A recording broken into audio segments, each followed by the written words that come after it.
with moms and dads to set the record straight about who has the ultimate authority about teaching our kids about sex and gender. As some of you know, I've been in this fight since 2015. But over time, school boards seem to be getting more radical. One example was a message I received a little over 2 years ago from a frustrated teacher.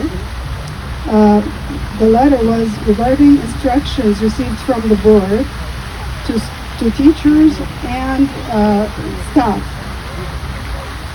about how to deal with gender identity issues.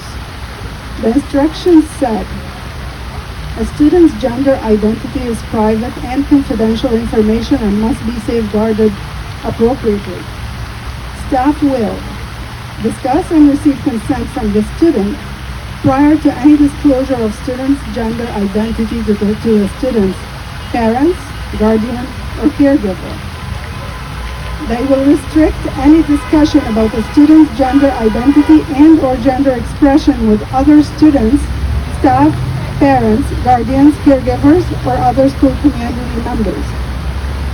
Then it went to say, at any age, students have the right to be known by the name and gender with which they identify. At any age, that means at age 3, 4, 5. At any age, the school board is instructing their teachers and staff to keep secrets from parents. They're hiding behind the claim that they're protecting the children's rights, dignity, mental health, and overall well-being. Well, let me educate the school board about some facts that I might be overlooking or maybe just missing. Indeed, what the school boards claim is pretty much endorsed by most medical organizations. However, who do these doctors and therapists rely on to assert their findings? They rely on an organization called WPATH, the World Professional Organization of Transgender Health. WPATH is the authority body that feeds into the medical and governmental institutions. But who is WPATH?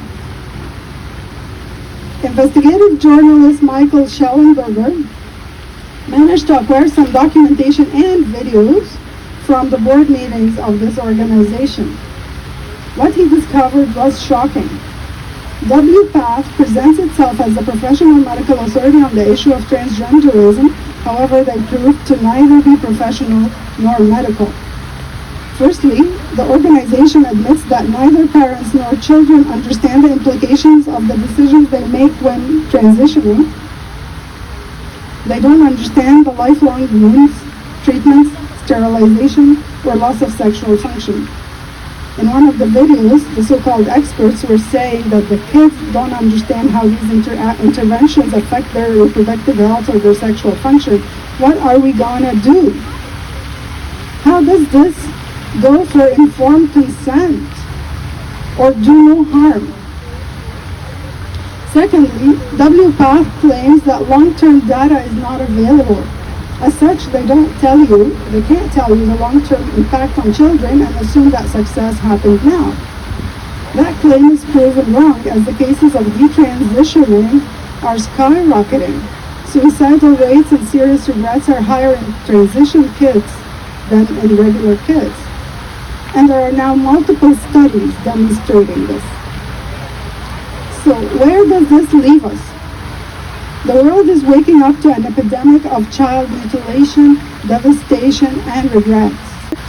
Many European countries such as the UK, Belgium, Sweden, and Finland are now making laws to ban surgeries for children under 18 and hormonal treatments for children under 16.